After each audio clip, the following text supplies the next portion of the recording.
It was a glittering summer morning in July 1981. London seemed to hold its breath. Crowds pressed against the railings, craning their necks for a glimpse of the shy young woman who, in just a few hours, would marry the heir to the British throne. Cameras flashed, bells chimed, and the air felt charged with that rare electricity that only history in the making can bring. On her head, as she stepped from the carriage, was the now famous Spencer tiara, a crown of diamonds, geometric and regal, instantly burned into the world's collective memory. That image would circle the globe and live for decades in magazines, books, and documentaries. But here is where our story takes a small, glittering turn, because somewhere, locked safely away in the Spencer family's private collection, sat another tiara. One that shared the same bloodline of history, but not the spotlight. One that Princess Diana never wore, not on that day, not on any day. And yet, in many ways, this tiara's story is just as fascinating as the one that stole the camera's attention.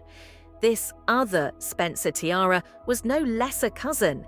If anything, it was more elaborate, a swirl of diamond-studded flowers intertwined into a delicate wreath. Unlike the clean, classical lines of Diana's wedding tiara, this one seemed almost to breathe. Its curves and loops gave it a softness, a romance. Where the famous tiara spoke with crisp authority, this one whispered in the language of gardens and moonlight. Its origins reached deep into the family's past. The Spencers had passed it down through the centuries, each generation adding a small touch here, a subtle change there. Unlike many royal jewels, which were commissioned in one sweep by monarchs or gifted as diplomatic tokens, this piece was more like a living manuscript, written and rewritten by time itself. Some of its diamonds may have travelled by ship during the height of the British Empire, when exotic treasures flowed into London from every corner of the globe. Other gems were likely inherited from even earlier ancestors, survivors of eras when jewelry was not just decoration, but a declaration of power and position.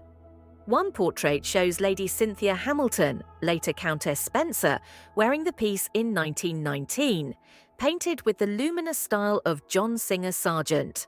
Another shows Charlotte Spencer in 1885, the diamonds catching the light even in the sepia fade of age. The tiara was, and remained, a family voice, a glittering reminder of who the Spencers were and where they had been. So why, on the most photographed day of her life, did Diana not choose this older, more intricate masterpiece? The answer, historians suggest, lies partly in her taste. Diana loved elegance with clarity, shapes that were bold but not heavy. The simpler Spencer tiara she wore echoed the clean lines of her youth, her tall frame, and the airy romance of her gown. There were also practical matters. Wedding days are long and heavy. Complex tiaras can turn into headaches in more ways than one. Still, the unchosen tiara didn't fade into obscurity. Over the years, other Spencer women wore it at formal events, where it drew admiring glances and polite murmurs from those who knew its provenance. It stayed in the family's vaults and in their stories, quietly accumulating the patina of mystery that only the roads not taken can have. Today, as fascination with Diana's life remains undimmed, both Spencer tiaras draw interest, the one immortalized in wedding photos and the one that remained a private, slightly secret treasure.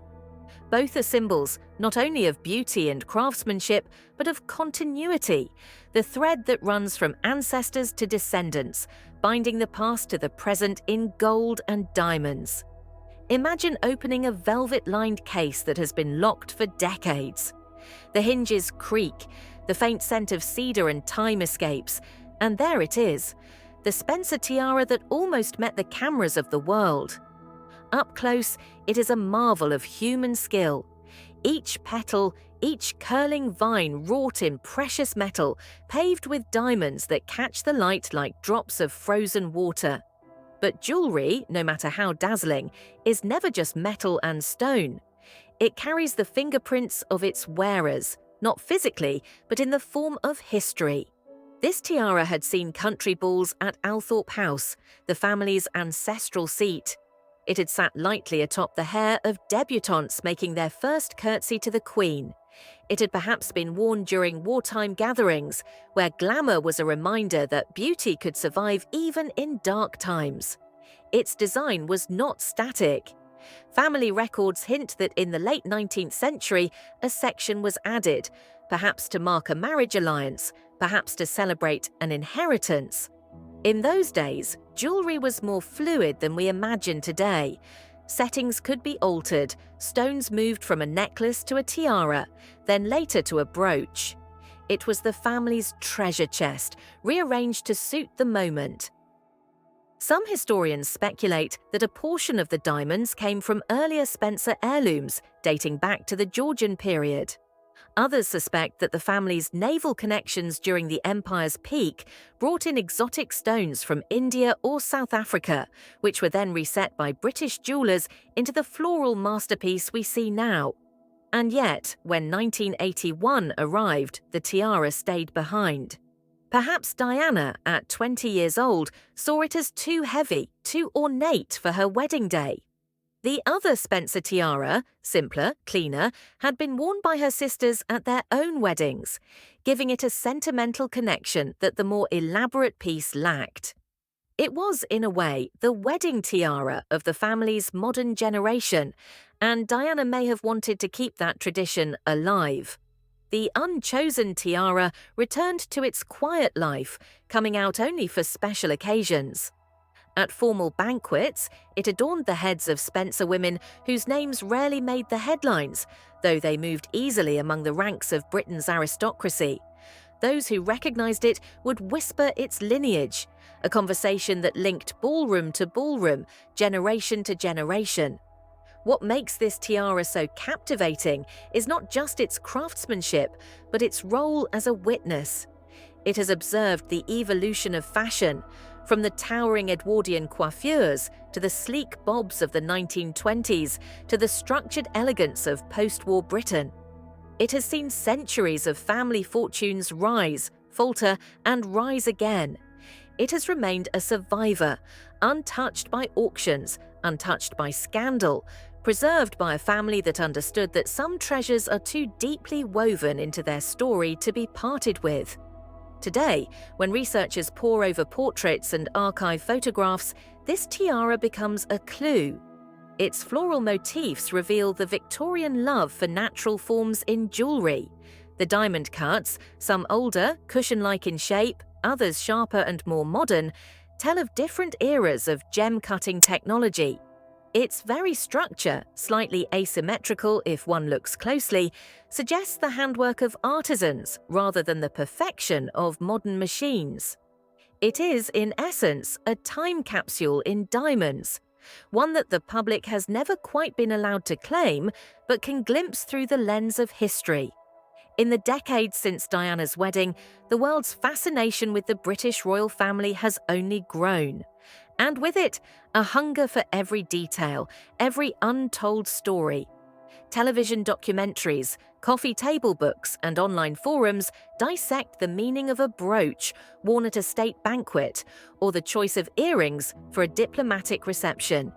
In this climate of royal curiosity, the other Spencer tiara has taken on a new allure. Part of its magic lies in what it represents, an alternative history. Had Diana chosen it for her wedding, the world's image of her might have been subtly different. The famous wedding photographs would have been framed by a wreath of diamonds and flowers, instead of the sharper, more architectural lines of the tiara we know. Designers, jewelers, and stylists still speculate how that choice would have influenced bridal trends in the 1980s, perhaps bringing back softer, more romantic headpieces instead of the clean, linear styles that dominated. But history unfolded as it did, and the tiara remained in the family's vaults, emerging quietly for moments the press rarely saw. To those outside the Spencer circle, it became almost mythical, a treasure whispered about in specialist jewelry publications and studied in grainy black and white photographs from the family archives. When interest in Diana surged again in the early 2000s, spurred by films, biographies, and the rise of the internet, researchers began to revisit the tiara's story. Was it made entirely in Britain, or did its floral frame hide elements sourced from across the empire? Could some of its stones have once belonged to pieces worn by Georgiana, Duchess of Devonshire, through her Spencer lineage? Some jewelry historians proposed that the tiara might be connected to the naturalistic movement in Victorian design, where metalwork imitated the curves of stems and blossoms, and where diamonds were arranged to catch light in a way that mimicked dew on petals. Others argued that the asymmetry in its design pointed to the influence of French jewelers, particularly those active in London during the late 19th century. Whatever its precise origins, the tiara stands as a bridge between eras. It belongs to the same family that gave the world one of its most iconic princesses, yet it predates the era of relentless press coverage. It is an artifact of a quieter time, when family treasures were admired in drawing rooms rather than broadcast on live television. That contrast is part of its charm. In a world saturated with images, the tiara offers a rare thing: mystery. No endless series of high-resolution photos exist for fashion bloggers to pore over. No viral clips of it sparkling under flashbulbs fill social media feeds. It remains just out of reach, reminding us that not all beauty needs to be public to be powerful. And still, the Spencer family keeps it, not as a museum piece, not as a commercial asset, but as a living part of their identity. For the Spencers, the tiara is not simply an object of wealth, it is a thread in the fabric of their lineage, woven through love stories, alliances, and milestones. In that sense, it shares something with Diana herself. Both were shaped by history, admired from afar, and yet always held something back, a piece of themselves reserved for the private sphere. The tiara's life in the 21st century has been quiet, but not entirely without public curiosity. Every so often, a photograph will surface from a charity gala or aristocratic wedding, and sharp-eyed royal watchers will zoom in, wondering, is that it? Is that the tiara Diana never wore? Sometimes they are right, sometimes not. But the speculation itself is part of the jewel's survival, keeping it alive in the public imagination without ever truly giving it away. In the modern era, when the Spencer family occasionally opens parts of Althorp House to visitors, the tiara does not sit under glass in the exhibition rooms. It remains where it has always been, a private heirloom, only worn by those with the right to carry its weight in both diamonds and history. This privacy gives it an almost talismanic quality. It is not simply valuable, but charged with meaning. What then might the future hold? It is possible, and many jewelry historians quietly hope, that the tiara will one day be worn again at a royal or semi-royal wedding. Imagine the symbolism if one of Diana's sons, Prince William or Prince Harry, saw it worn by a future daughter-in-law. It would not be the same tiara from their mother's wedding, but rather a reminder of the wider Spencer heritage, a nod to the family that shaped her long before she became a princess. There is precedent for such a revival. Many royal families in Europe rotate their jewels across generations, sometimes bringing out pieces that have not been seen in public for half a century. The emotional effect is profound. These jewels seem to carry with them the presence of those who once wore them, collapsing time so that past and present can briefly meet. If the Spencer tiara ever did return to the global stage, its story would immediately deepen. It would be linked not only to the private family history it has always carried, but also to a public moment, a wedding, a coronation, or another celebration that binds it into the living memory of millions. Yet there is an argument for leaving it as it is, a secret jewel treasured within its family. In an age when almost everything is photographed, recorded, and uploaded, perhaps the greatest luxury is to keep something beautiful entirely one's own. The tiara's mystery is part of its power, just as much as its sparkle. Ultimately, the tiara that Diana never wore is more than a story about what might have been. It is about the quiet endurance of tradition in a changing world. It is about the way beauty can exist without constant validation, and how history sometimes chooses to hide its most captivating treasures in plain sight. When the light catches its diamonds, whether in a candlelit drawing room at Althorpe or in the hushed corner of a jeweller's safe, it carries centuries with it. Wars, weddings, scandals, and triumphs are all there, reflected in the facets. And though Diana's wedding day belonged to another tiara, this one still holds its place in the great tapestry of her family's story, a place defined not by fame, but by legacy. Some jewels shine because the world has seen them.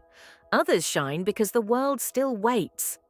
The Spencer tiara that Diana never wore belongs to the latter, and perhaps that is why, when it does eventually step back into the light, it will feel like a piece of history breathing again.